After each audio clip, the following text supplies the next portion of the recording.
हरे हरे, हरे राम राम राम हरे हरे। गुरुवे गौरचंद्राय राधिकाय तदालय कृष्णाय कृष्णभक्ताय तद्भक्ताय नमो नमः। हरे कृष्णा। आप सभी का बहुत बहुत स्वागत है। हम लोग श्री चैतन्य महाप्रभु के शिक्षाष्टकम के आज दूसरे श्लोक के ऊपर चर्चा करने का प्रयास करेंगे, जिसमें चैतन्य महाप्रभु ने नाम की महिमा को बताया है। नाम कैसे हमारे लिए बहुत एक सरल साधन है। चैतन्य महाप्रभु सबसे सरल साधन के रूप में हमको नाम संकीर्तन प्रदान कर रहे हैं, और उसी नाम संकीर्तन को प्रदान करने के बाद कई लोगों के मन में ये चिंता हो जाती है, ये सोचने लग जाते हैं कि अगर हमें ये नाम मिला है तो उसके लिए भी कुछ नियम होंगे, कुछ कायदे होंगे, कुछ अनुशासन होंगे, जिसके बाद ही हम नाम को ग्रहण कर सकते हैं।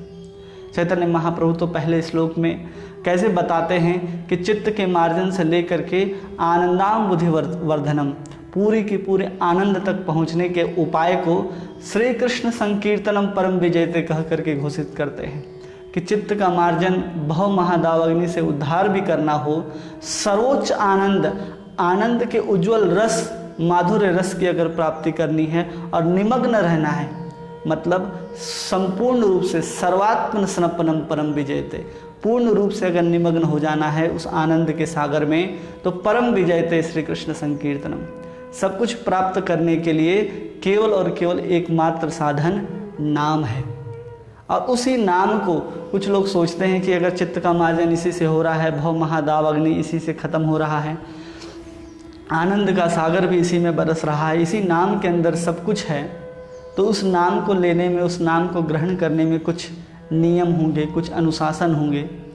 तो चैतन्य महाप्रभु घोषणा कर देते हैं कि कोई नियम नहीं है। इसलिए कहते हैं दूसरे श्लोक में, नाम नाम अकारी बहुधा निज सर्वशक्ति। क्या है? नाम नामकारी बहुधा निज सर्वशक्ति। स्तत्रार्पितः नियमित स्मरणे न कालः, एतादृशी तव कृपा भगवन ममापि, दुर्दैव मिदृशी महिजनी नानुराग। और इस प्रकार आपके श्री कृष्ण गोविंद जैसे सैकड़ों लाखों नाम हैं। आपने इन नामों में अपनी सारी दिव्य शक्तियाँ भर दी हैं। इन नामों का उच्चारण करने के लिए कोई निश्चित और कठोर नियम भी नहीं है। हे प्रभु, आपने अपनी कृपा के कारण अपने पावन नामों के कीर्तन द्वारा हमें अत्यंत ही सरलता से अपने पास पहुँचने में समर्थ बना दिया है। किंतु मैं इतना अभागा हूँ कि आपके ऐसे नामों में भी मेरा अनुराग उत्पन्न नहीं हो पाता। कितना सरल बता रहे हैं चैतन्य महाप्रभु कि आपने सब कुछ डाल दिया है, किसमें? नाम में। चैतन्य महाप्रभु बता रहे हैं कि भगवान श्री कृष्ण क्या करते हैं कि कलयुग में नाम के रूप में अवतार ग्रहण करते हैं। अलग अलग युग में भगवान का स्वरूप है।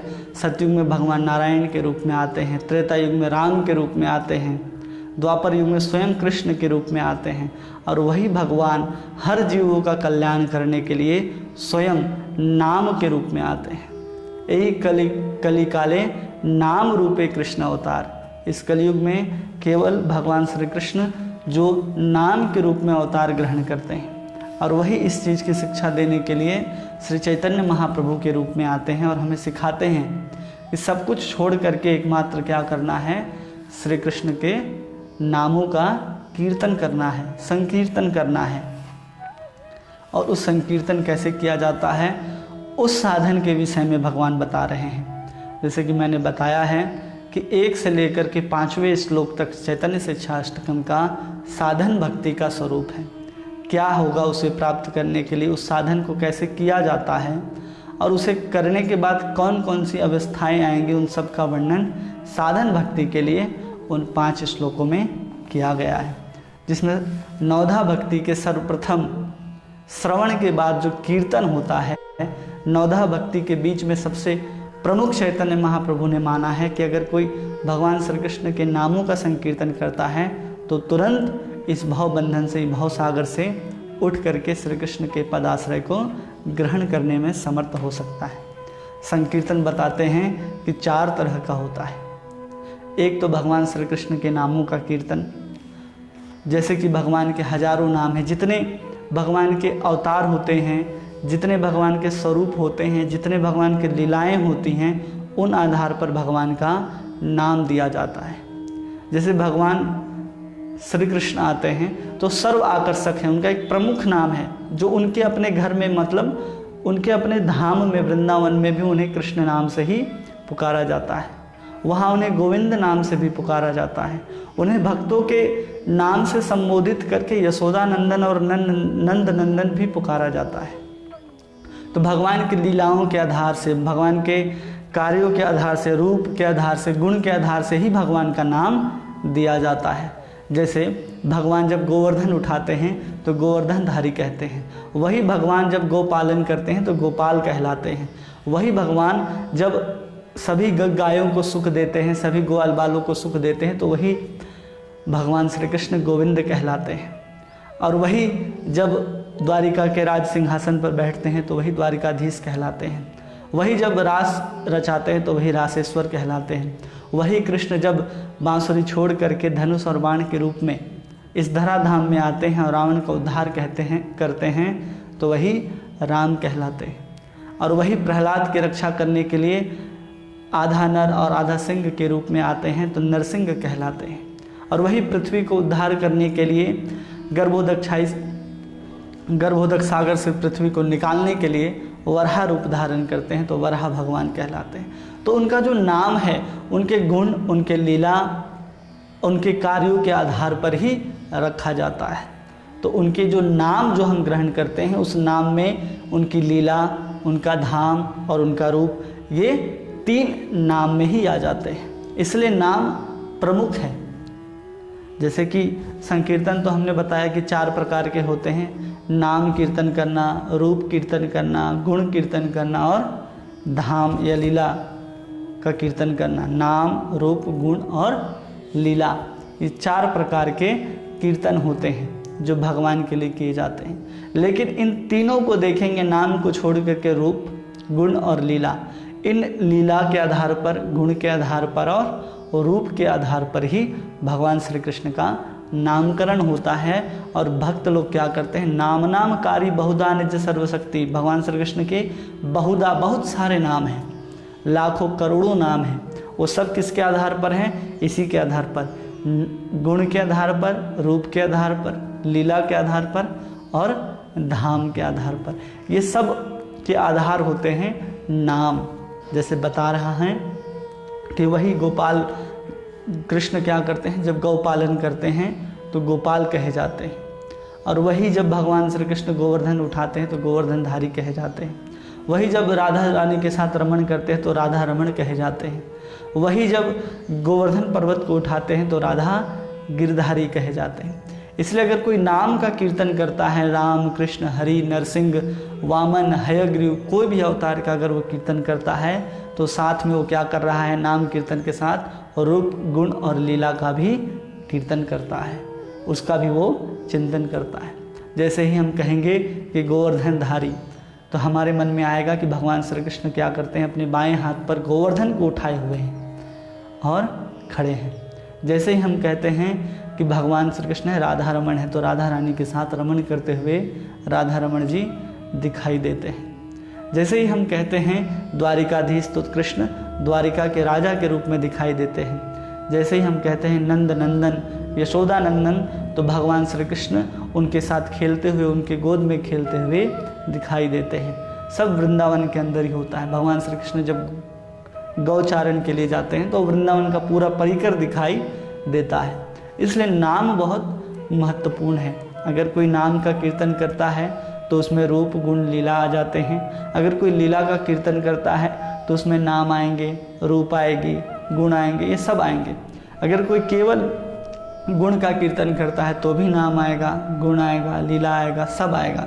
लेकिन प्रमुखता अगर केवल और केवल हम नाम ले लेते हैं तो सब कुछ उसमें एक साथ आ जाता है। भगवान के सभी रूप माधुर्य, गुण माधुर्य, लीला माधुर्य, सभी माधुर्यों का हम लोग नाम में ही एक साथ ग्रहण कर सकते हैं।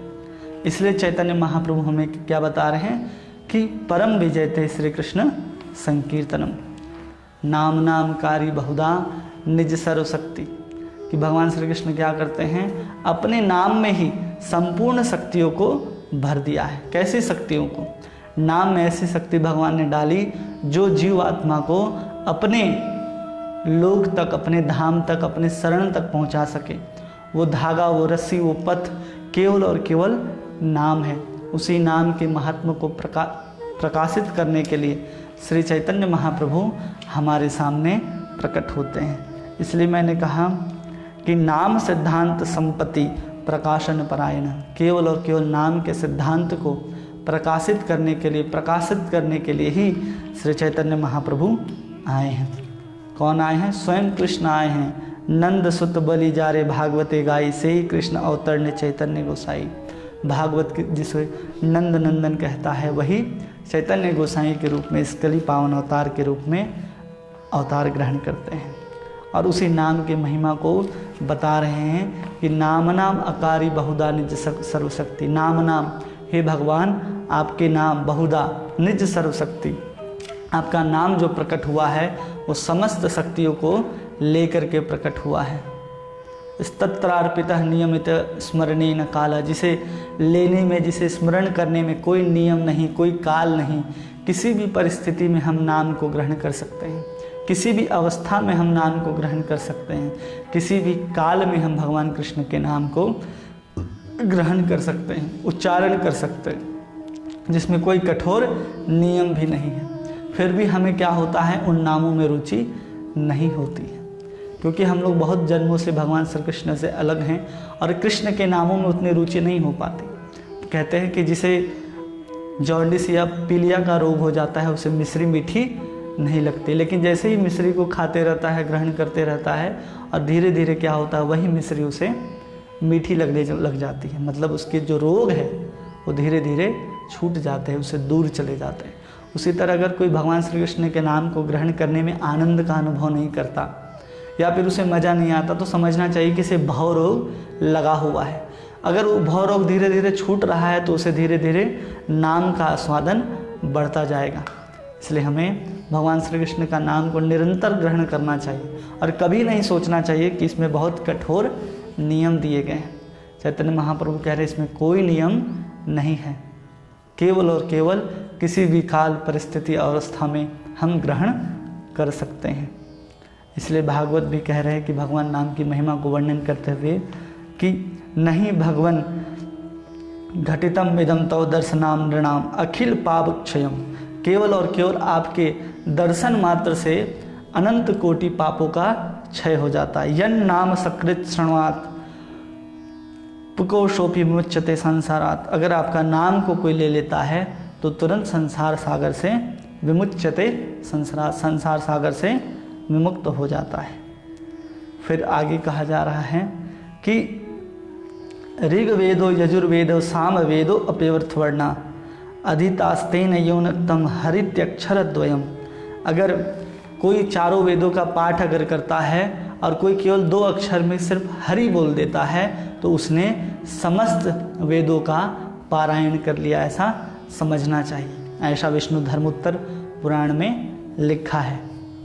भगवान श्री कृष्ण के वर्णन में भागवत बहुत सारे श्लोकों का वर्णन करता है जिसमें भगवान श्री कृष्ण के नामों का महिमा है, जिसमें 6ठे स्कंद में कहा जा रहा है कि नहीं भगवान घटितम इदम तव दर्शनाम नृणाम अखिल पाप क्षयम, केवल और केवल हे भगवान श्री कृष्ण आपके दर्शन होने मात्र से अखिल पाप क्षयम, उसके सभी पापों का क्षय हो जाता है।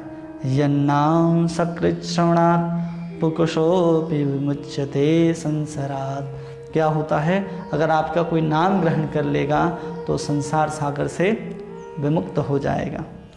और फिर विष्णु धर्मोत्तर पुराण तो कह ही रहा है कि ऋग्वेदो यजुर्वेदो सामवेदो अव्यर्थ वर्ण अधितास्तेन यौनुक्तम हरित्यक्षरद्वयम, कोई चारों वेदों का पाठ करे और कोई एक बार हरि शब्द बोलता है, ये 2 अक्षर ह और रि, तो उसने सारे वेदों और पुराणों का पाठ कर लिया, ऐसा समझना चाहिए।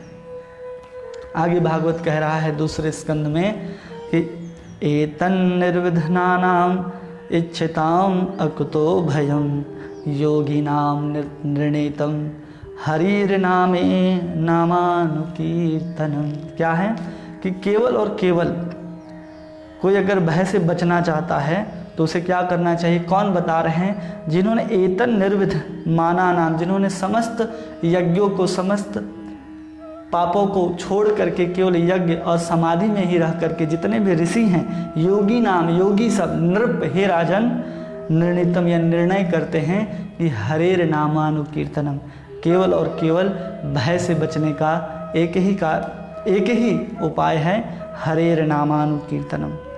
सब कहते हैं कि केवल और केवल आपके पुराणों में ही हरि नाम की महिमा दी गई है, केवल पुराणों में ही हरि नाम की महिमा नहीं दी गई, इसके अलावा वेदों में भी हरि नाम की महिमा उल्लिखित है, जिसमें ऋग्वेद का एक मंत्र आता है, अस्य जानन्तो नाम चिद्व्यक्तेन महस्ते विष्णु सुमितं भजामहे अमेत्येतद् ब्रह्मणोपदिष्टं नाम यस्मात् उच्चार्यमाणमेव संसार भयं तारयति तस्माद् उच्यते तारः। ऋग्वेद 1:153, जिसमें कहा जाता है कि अगर आपका नाम और आपसे, आपका नाम प्रभु और आप दोनों अभिन्न हैं, चिद्व्यक्तेन कहा जा रहा है कि दोनों अभिन्न हैं, अगर कोई आपके नाम को ग्रहण कर देता है, यस्मात् उच्चारण संसार भयं तारयति, वो संसार के भय से पार उतर जाता है, तस्माद् उच्यते ही तार, भगवान श्री कृष्ण का नाम उच्चारण करते ही वह तर जाता है, ऐसा ऋग्वेद हमें बताता है। फिर आगे भगवान श्री कृष्ण स्वयं कह रहे हैं कि अगर कोई मेरे नामों का कीर्तन करता है, मेरे नामों का जप करता है, मेरे नामों का स्मरण करता है तो क्या होता है? तो भगवान कह रहे हैं, गित्वा च मम नामानि विचरेन्मम सन्निधौ इति ब्रवीमि ते सत्यम कृतो अहम तास्य चार्जुन। अगर कोई मेरे नामों का कीर्तन करता है या मेरे नाम को उच्चारण करता है, विचरेन मम सन्निधौ, तो मेरे आसपास ही क्या कर रहा है? विचरण कर रहा है। इति ब्रवीमि ते सत्यम, मैं सत्य कहता हूँ अर्जुन, सत्यम कृतो अहम तस्य चार्जुन, मैं उसके हाथों बिक जाता हूँ अगर कोई मेरे नामों का स्मरण करता है।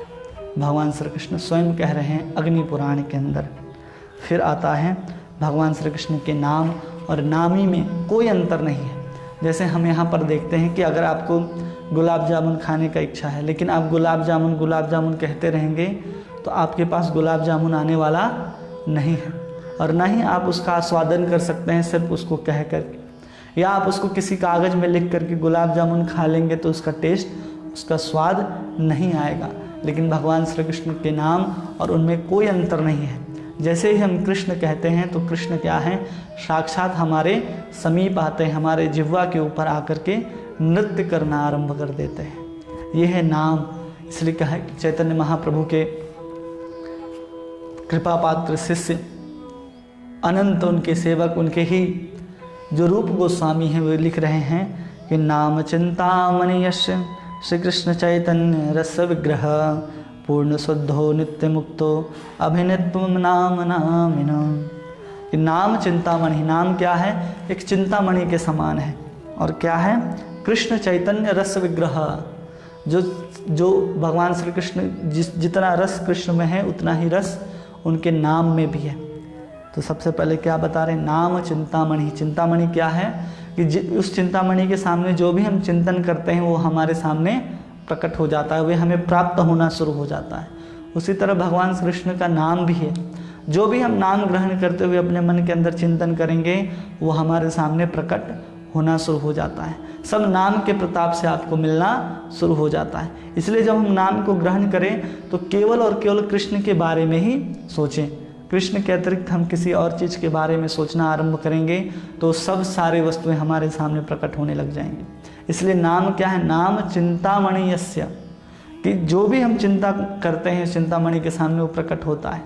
इसलिए हमें नाम के सामने सांसारिक वस्तुओं की आकांक्षा न करके केवल और केवल कृष्ण के प्रेम की आकांक्षा करनी चाहिए, नहीं तो वो सब वस्तुएं हमारे सामने प्रकट हो जाएंगी। सब वस्तुओं मतलब सब, यहाँ तक कि अष्ट सिद्धियाँ भी ये नाम हमें प्रदान कर सकता है।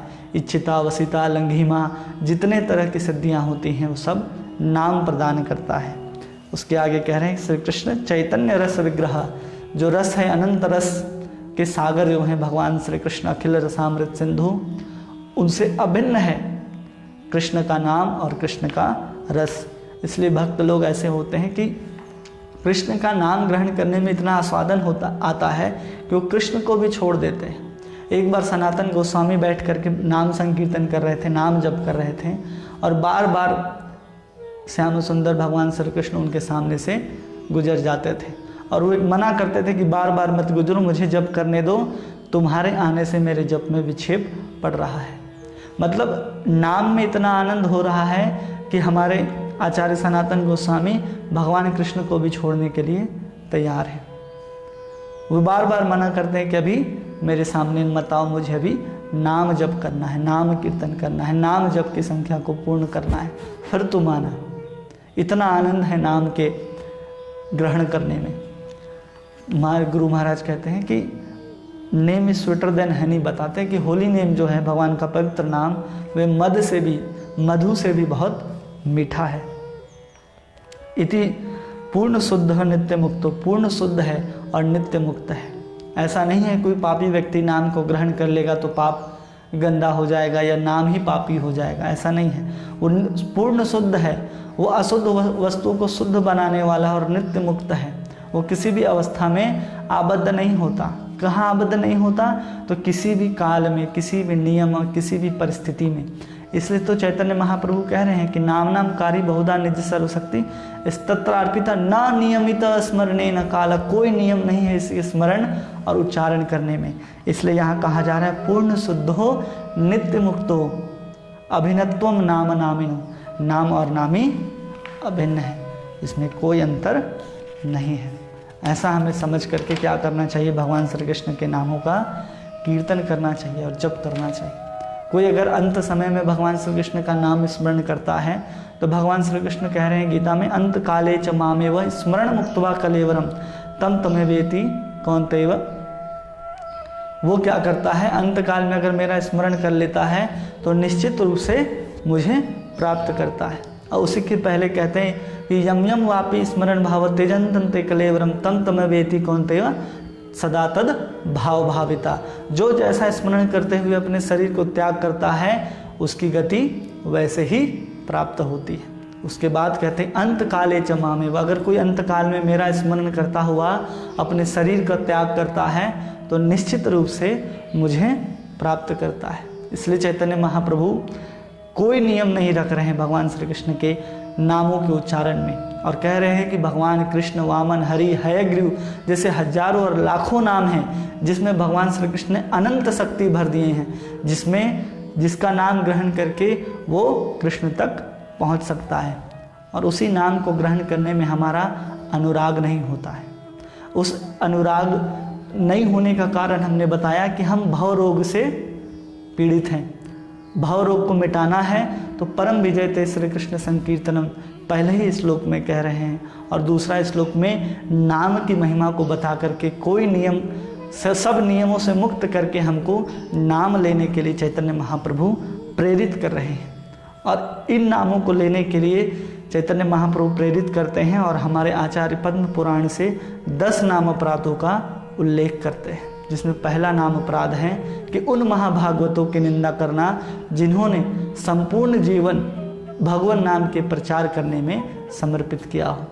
क्योंकि भगवान कह रहे हैं कि साधु नाम हृदय मुह्यम, जो साधु हैं वो मेरे हृदय के समान है। अगर हम उनकी अवहेलना करेंगे, उनका तिरस्कार करेंगे तो भगवान हमें कभी माफ़ नहीं करेंगे, कभी क्षमा नहीं करेंगे। इसलिए पहला नाम अपराध हमें नहीं करना चाहिए। कोई भी साधु जो भगवान नाम का प्रचार कर रहा है, चाहे उसका व्यवहार आपके प्रति कैसा भी हो, चाहे आपको कैसा भी लगता हो, लेकिन उसने अपना संपूर्ण जीवन भगवान के पवित्र नाम के प्रचार करने के लिए समर्पित किया है। इसलिए आपको उसे हाथ जोड़ करके प्रणाम करना चाहिए और उनका अभिवादन करना चाहिए।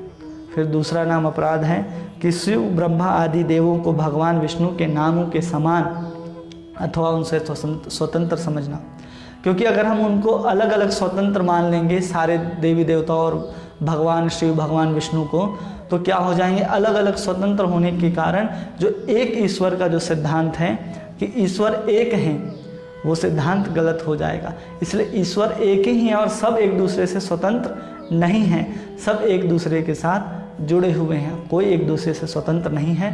और भगवान विष्णु के नामों के समान किसी अन्य देवी देवताओं का नाम उनकी बराबरी नहीं कर सकता। अगर कोई ऐसा सोचता है कि हम किसी अन्य देवी देवताओं का नाम ग्रहण करते हैं वो भी भगवान कृष्ण के समान ही होगा, तो ये गलत है। इसलिए दूसरा नाम अपराध है कि शिव ब्रह्मा आदि देवी देवताओं को भगवान विष्णु के नामों के समान अथवा उनसे स्वतंत्र समझना। फिर तीसरा है गुरु के आदेशों की अवज्ञा करना। अगर हम अपने आध्यात्मिक जीवन में प्रगति करना चाहते हैं तो हमें गुरु पद आश्रय ग्रहण करना होता है, और हम उसी गुरु के आदेशों की अवज्ञा करेंगे तो हम कैसे भगवत धाम तक जा सकते हैं, वे कैसे श्री कृष्ण प्रेम को प्राप्त कर सकते हैं। इसलिए हमें अपने शिक्षा गुरु और दीक्षा गुरु दोनों की आदेशों की अवज्ञा नहीं करनी चाहिए। चौथा, वैदिक शास्त्रों अथवा प्रमाणों का खंडन करना। वैदिक शास्त्र अथवा प्रमाण जो हैं, जितने भी हमारे 4 वेद, 18 पुराण, 108 उपनिषद, 6 शास्त्र हैं, उसके वेदांग हैं, उन सब का हमें खंडन नहीं करना चाहिए। उसमें जो कुछ भी लिखा है भले हमारे समझ से बाहर हो, हम नहीं समझ पा रहे हो, लेकिन उसका खंडन नहीं करना चाहिए कि ये गलत है, इसमें कुछ सुधार होने चाहिए। अगर हम ऐसा सोचते हैं तो हम भगवान श्री कृष्ण से ही वो सब उद्भूत हुए हैं, भगवान श्री कृष्ण ने ही उन लीलाओं को किया है, उन कार्यों को किया है, वही सब पुराणों में अंकित हैं, उनके वचनों को ही गीता और वेदों में लिखा गया है। तो हम उनके बातों को, उनकी लीलाओं को ही खंडन करते हैं तो हम क्या कर रहे हैं, भगवान श्री कृष्ण का ही खंडन कर रहे होते हैं। इसलिए हमें चौथा नाम अपराध, वैदिक शास्त्रों अथवा प्रमाणों का खंडन नहीं करना चाहिए। फिर पांचवा है हरि नाम में अर्थवाद का आरोप करना। अर्थवाद मतलब हरि नाम का जो महिमा है उसको बहुत बढ़ा चढ़ा करके बताया जा रहा है, अति स्तुति की जा रही है, ऐसा नहीं समझना चाहिए।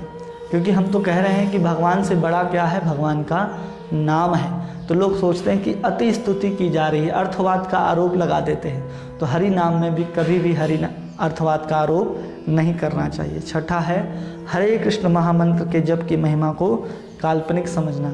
हम लोग सोचते हैं कि काल्पनिक है, काल्पनिक नहीं है। मैंने अलग अलग पुराणों से, यहाँ तक कि वेदों का प्रमाण भी आपको दिया कि अगर कोई भगवान श्री कृष्ण का नाम ग्रहण करता है तो सचमुच संसार से पार उतर के भगवान श्री कृष्ण के परम पावन प्रेम आस्वादन कर सकता है।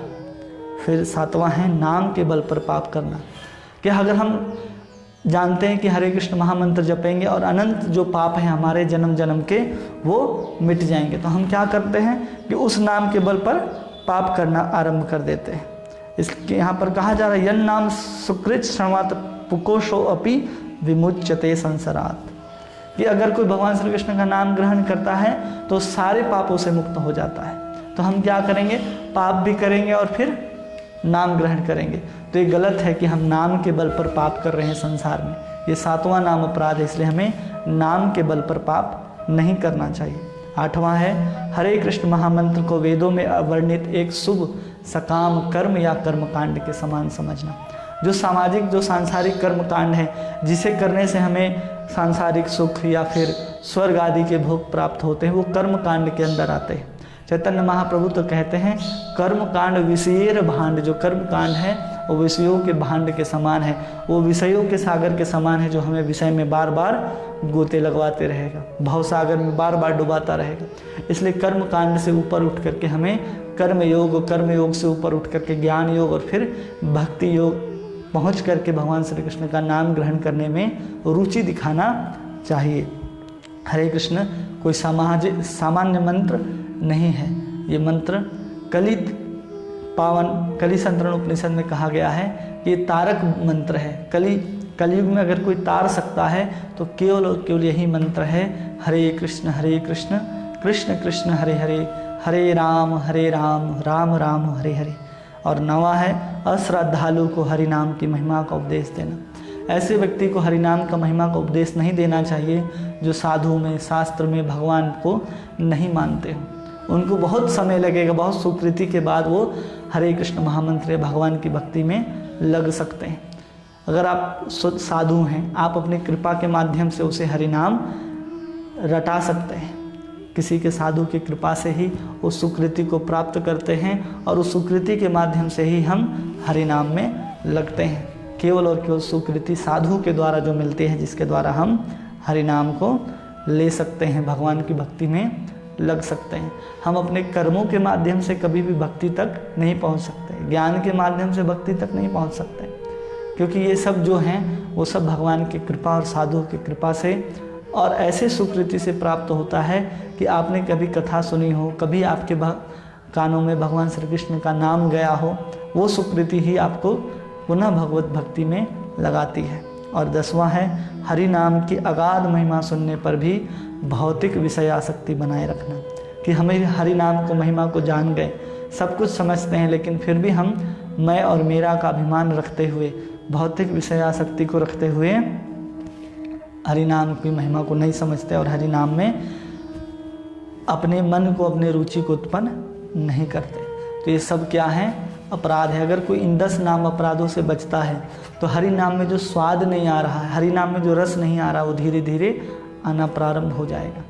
अगर कोई इस हरि नाम को लेते लेते इतना परिपूर्ण हो जाता है कि अपनी आखिरी अवस्था में जब वो शरीर छोड़ रहा होता है, उस समय नाम ग्रहण करे, अंतः नारायण स्मृति, तो भगवत धाम को लौट सकता है। उसकी कथा आती है भागवत में कि अजामिल नाम का एक ब्राह्मण था। वो ब्राह्मण क्या करता था? अग्निहोत्र ब्राह्मण था और नित्य जंगल में जा कर के यज्ञ करने के लिए अग्नि, पुष्प आदि इकट्ठे करता था। वहाँ पर उसने देखा कि एक शूद्र जो है स्त्री के साथ संग कर रहा है।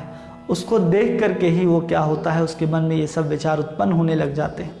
उसके अंदर भी भोग की इच्छा उत्पन्न होती है, तो क्या करता है, अपनी पत्नी को होते हुए भी उस वैश्या को घर ले आता है और अपनी पत्नी को बाहर निकाल देता है। और उसके 10 संतान थे और आखिरी अवस्था में जब मरणासन पर लेटा हुआ था, कुछ साधु उसके घर में आते हैं और कहते हैं कि अपने सबसे छोटे बच्चे का नाम तुम नारायण रखना। वो छोटे बच्चे से इतना आसक्त था कि कुछ भी करता, खाता पीता तो अपने छोटे बच्चे का नाम पुकारता, हे नारायण कहाँ हो, हाँ नारायण खा लो। तो अंत समय में क्या हुआ, जब उसके प्राण निकलने वाले थे, यमदूत आकर के जब उसके प्राण को खींच रहे थे, उसी समय अपने पुत्र नारायण को संबोधित करके वो पुकारता है कि हे नारायण कहाँ हो। तो उसी समय विष्णुदूत आकर के प्रकट होते हैं और उसके यम पास को काटते हैं और उस अजामिल को छुड़ा करके अपने साथ ले जाते हैं। केवल और केवल अंत समय में भगवान नारायण का नाम स्मरण करने मात्र से यमदूत उसे छोड़ देते हैं और विष्णुदूत आकर के उसे ले जाते हैं। और इस नाम को ग्रहण करने में कोई नियम नहीं है। चैतन्य महाप्रभु फिर से कहते हैं कि खाइते काल देश नियम नाही सर्व सिद्धि है कि खाइते सोते, किसी भी अवस्था में खाते पीते सोते जाते उठते सोते कहीं भी क्या करना चाहिए, हमें नाम लेना चाहिए। काल देश नियम नाही सर्व सिद्धि है, कोई काल और कोई नियम नहीं है जिससे नाम जपने से हमें सब सिद्धियां प्राप्त होती हैं। और परम सिद्धि क्या है? भगवान श्री कृष्ण के प्रेम को प्राप्त करना। और मानस में भी कहते हैं कि भाई को भाई अनख आलसहूँ, नाम जपत मंगल दिसे दसहूँ। अगर कोई कैसे भी नाम को ग्रहण करता है तो नाम क्या करता है, उसे मंगल प्रदान करता है। इसलिए नाम की महिमा को प्रकाशित करते हुए नाम हमें क्या क्या दे सकता है, ये पहले श्लोक में नाम कौन ग्रहण कर सकता है, कोई भी ग्रहण कर सकता है, कोई नियम नहीं है, ना पात्र की, ना अवस्था की, ना काल की, ना अवस्था की, कोई नियम नहीं है। इसलिए चैतन्य महाप्रभु हमें प्रेरित कर रहे हैं कि जब तुम्हारे पास कोई नियम कोई बंधन नहीं है तो तुम हरे कृष्ण महामंत्र का निरंतर जप कर सकते हो। गोविंद कृष्ण राम जो भी नाम पसंद है भगवान कृष्ण का, वो नाम ग्रहण करके आप भगवान के धाम जा सकते हैं और उसमें सर्व सिद्धि है। लेकिन हमारा क्या है कि हमारा उन पवित्र नामों में अनुराग ही उत्पन्न नहीं होता है।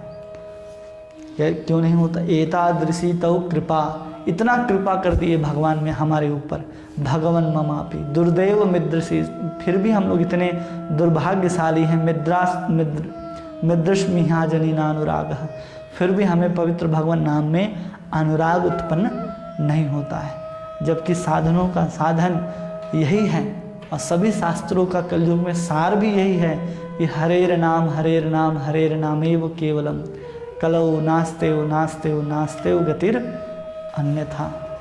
फिर भी हम लोग भगवान के नाम को ग्रहण नहीं करते। फिर आगे तीसरे श्लोक में भगवान बताते हैं कि कैसे हम निरंतर भगवान श्री कृष्ण का नाम स्मरण कर सकते हैं, जप कर सकते हैं। तो तीसरे श्लोक में चैतन्य महाप्रभु हमें बताते हैं, तो हम लोग उसको आगे श्रवण करेंगे। आप सभी का बहुत बहुत धन्यवाद। हरे कृष्णा।